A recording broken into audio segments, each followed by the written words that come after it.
Hearted ever seek our programme to retouch, and will insist whene'er they speak that we demand too much. 'Tis passing strange, I do declare, such statements cause me mirth, for our demands most moderate are, we only want the earth. We only want the earth. We only want the earth. And our demands most moderate are, we only want the earth. The 1916 house in Moore Street. Could you tell me about that? It's a common mistake to believe that it's a house. It's actually a whole quarter, bounded by Henry Place, Moore Street, O'Rahilly Parade and Moore Lane. This whole quarter was occupied in 1916 during the last days of the Rising by the GPO garrison that left the GPO because they had to. It was on fire and extremely dangerous. It actually exploded later as well because they had to leave a lot of munitions behind. Most of that party that left at that time were heading for the northwest of the city, where they were going to continue the struggle, and they came under fire from British barricades which had encircled the area and couldn't progress any further. So about 300, or between 300 and 350 men and women tunnelled through a whole terrace there of 16, which is another interesting number, 16 buildings, and occupied back lanes and yards and so on, and other laneways leading off there, which at that time there were many. Now they've been, most of those have been cut off by the ILAC shopping centre, which has been built since. So there's been a plan since 2007, I think, which had planning permission from an Irish speculator first, now taken over by an English speculator called Hammerson, to build a huge shopping centre over the whole area. Also in 2007, the Irish state actually gave protected status to 4 buildings, and those 4 buildings would be in the middle of the shopping centre, maybe Starbucks on one side and Kentucky Fried Chicken on the other. This is obviously a greatly historic area, apart from the fact that the Moore Street market area, which is in that street, the street itself is older than O'Connell Street, and that market has been there for centuries. And that too is threatened by this whole plan. So I got involved a little bit before 2014. I hadn't known a lot of this history, and in fact a lot of people still don't know it. But I became involved, and in 2014, when the council was offered by the Irish speculator to give them the 4 buildings, historic buildings that the state had put preservation order, but which still belonged to him, to give them in exchange for 2 buildings at the end of the terrace, the north end of the terrace, which the council owns, and where they have the cleaning department, street cleaning department. And we realised, a few of us, that what would happen is once they got those buildings, they would just start demolishing all the way down to the protected buildings. And it was important to stop that. So I called some people together to set up a campaign. Very few people came forward, but we set up the Save Moore Street from Demolition campaign. And we put a campaign table on the street every Saturday. And we are now into the 5th year of doing that. We've never missed a Saturday in all that time. It's come snow, sleet, or sunshine. And it's very important from the point of view of the international importance, from anti-imperialist, anti-colonial, and from the working class as well, because Connolly was one of the people who was who surrendered from there. 5 of the signatories of the proclamation spent their last hours of freedom in there. the Irish Citizen Army, elements of it fought in there. Elements of Cumann na mBan fought in there. Elements of Na Fianna Éireann fought in there, and of course the volunteers. That's a huge. That was the first uprising against World War.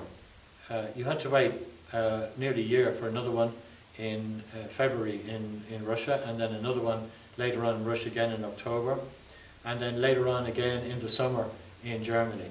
But Ireland had the first one, and that's of huge international importance. Apart from the fact that the first recognised army of the working class and the first women's organisation, revolutionary organisation, in which they fought under their own officers and their own uniform. That had never happened anywhere before. So it's a huge international importance. It should be a World Heritage Site. You've had some great demonstrations, large crowds. The building has been occupied. Yes. And got a lot of publicity. And didn't Dublin City Council, the councillors, now backed keeping it? You've had a lot of support like that, have you not? Yes. We have over 180,000 signatures. And even counting for the fact that some people believe in signing early, signing often, I think it represents at least the number of people who have supported it. Most people who hear about it think it should be supported. Before we had the recent crop of councillors from elections, there was a huge majority, and in fact that plan that we set up to stop in 2014 got stopped by a vote of the councillors, because you cannot, whatever the council leader or council officials say, they cannot dispose of council property without councillors' agreement. Unfortunately, that was given over. Housing, public land was given over. But the councillors do not make decisions over planning permission, and the city managers are the ones who approve that and have constantly been pushing it. Owen Keegan and Keoghan were the ones who were pushing that plan, with the support, it has to be said, of the Department of Heritage, that only 4 buildings should be saved. And so the threat is still there. The planning permission runs for, I think, another 2 years, and the speculator at present is shifting a little to say he doesn't want a shopping centre, but he's going to want a shopping district. Now, it's a shopping district for people like that means big shops, chain stores. Moore Street is a shopping district, and it should always be small shops and street stalls, because when you bring into an area, you make it like big shops. Like, for instance, take Henry Street. You go down Henry Street, it stops being a social area, it's only a shopping area. You come there at night, it's a desert, it's a wasteland. This should be, as it was before, a very vibrant part of the city centre. And we continue to defend it now. The speculator has got some support from some other areas of people who had previously said that they were against it. And that's worrying. He's going to put in a new planning application. He's still holding over the other planning application over the heads of people. We will fight it as far as we can. This struggle has been going on, not with me involved, but it has been going on since about 2001, 2002, when that little plaque, which is the only thing in that street to say that anything ever happened there of historic importance, was put up in 1966. And in 2001 it was noticed missing from the wall, and it later turned up in the speculator's office, because it had fallen off the wall apparently, and he had found it and rescued it and taken it into his office. But it was only after a big row was raised about it that he admitted he had it. So I think it's pretty clear to me that that area has been a prime fighting point for a number of speculators over the years.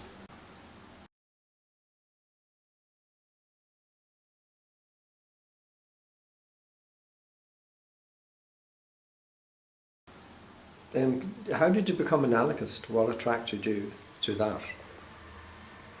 Well, it's interesting because right now I don't know what I'd call myself. I have elements still of Marxism-Leninism. I have elements of anarchism.